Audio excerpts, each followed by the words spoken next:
Hello friends, income tax के cases की series में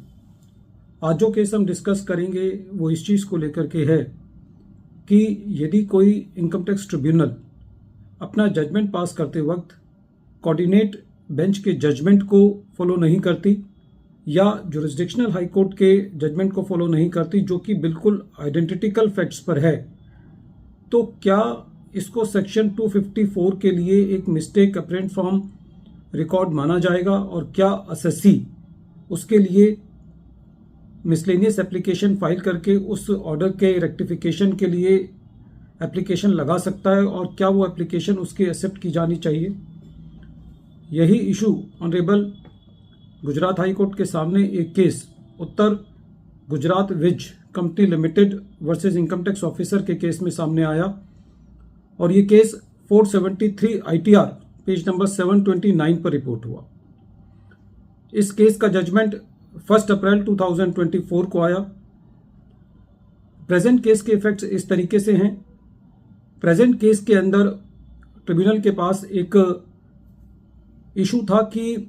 जो असेसी को स्टाफ लोन के ऊपर इंटरेस्ट रिसीव हुआ है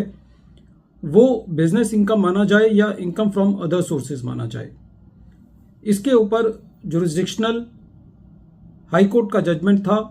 कि जो स्टाफ को लोन दिया हुआ है असेसी ने उसको बिजनेस इनकम माना जाना चाहिए। उसके ऊपर जो इंटरेस्ट असेसी को रिसीव हो रहा है वो बिजनेस इनकम के में लिया जाना चाहिए, ना कि इनकम फ्रॉम अदर सोर्सेज में। जब असेसी की अपील ट्रिब्यूनल में चल रही थी तो असेसी ने इस केस को रेफर किया,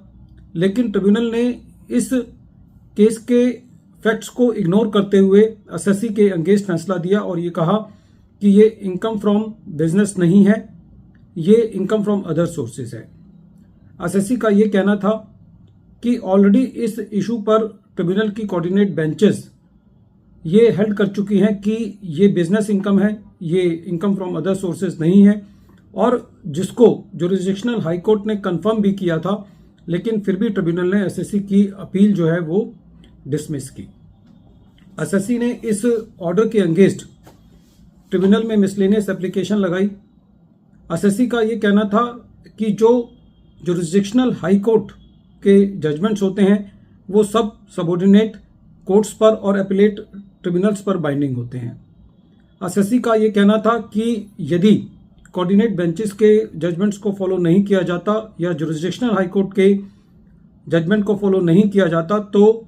ये एक मिस्टेक अपरेंट फ्रॉम रिकॉर्ड है यदि फैक्ट्स आइडेंटिटिकल हैं। लेकिन फिर भी ट्रिब्यूनल ने एसएससी की मिसलेनियस एप्लीकेशन को रिजेक्ट किया। एसएससी इस मिसलेनियस एप्लीकेशन के रिजेक्शन के अगेंस्ट हाई कोर्ट गया और हाई कोर्ट का प्रेजेंट केस में ये कहना था कि जब ट्रिब्यूनल के पास कोऑर्डिनेट बेंच के जजमेंट्स थे जिनको जुरिस्डिक्शनल हाई कोर्ट ने कंफर्म किया था, तो ऐसे केस में ट्रिब्यूनल को एक डिफरेंट व्यू नहीं लेना चाहिए था, क्योंकि ये जुडिशियल डिसिप्लिन के लिए जरूरी है कि जो एक बार एक व्यू सेटल हो गया है, जिसको कोऑर्डिनेट बेंच ने एक व्यू अडॉप्ट कर लिया है और जिसको जुरिस्डिक्शनल हाई कोर्ट ने कंफर्म भी किया है, तो फिर वो व्यू बाकी जजमेंट्स में लिया जाना चाहिए। तो कोर्ट का ये कहना था कि प्रेजेंट केस के अंदर जो ट्रिब्यूनल ने एसएससी की मिसलेनियस एप्लीकेशन को रिजेक्ट किया है उसको दोबारा रिकंसीडर किया जाए। फ्रेंड्स, ये केस बहुत इंपॉर्टेंट है क्योंकि इस केस के द्वारा एक चीज़ ये सामने आती है कि जब बेंचेस जो कोऑर्डिनेट बेंचेस हैं वो एक स्टैंड ले चुकी हैं और एसएससी ये साबित कर देता है कि एसएससी के फैक्ट्स और जो ऑर्डर्स पहले पास हो चुके हैं या जो जजमेंट्स पहले पास हो चुके हैं उनके फैक्ट्स एसएससी के फैक्ट्स से आइडेंटिटिकल हैं, तो एक जुडिशियल डिसिप्लिन के लिए और एक लिटिगेशन के अंदर सर्टेनिटी के लिए ये जरूरी है कि जो प्रेसिडेंट्स सेट हो चुके हैं, स्पेशली उन केसेस में जो कोऑर्डिनेट बेंचेस के द्वारा दिए गए हैं और जिनको जुरिस्डिक्शनल हाई कोर्ट्स ने कंफर्म किया है, तो ऐसे केस में उन जजमेंट्स को और उन ऑर्डर्स को फॉलो किया जाना चाहिए। फ्रेंड्स, ये केस एसएससी के लिए एक बहुत ही रिलीफ का मैटर है, क्योंकि कई बार ऐसा देखने को मिलता है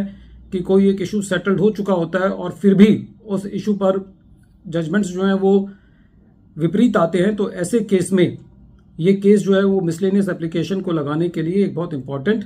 केस है। वीडियो के अंत में एक बार फिर मैं केस का नाम रिपीट कर रहा हूं। केस का नाम है Uttar Gujarat Vij company limited versus income tax officer, and this case is reported in 473 ITR at page number 729, and the date of the judgment is 1st April 2024. Thank you friends.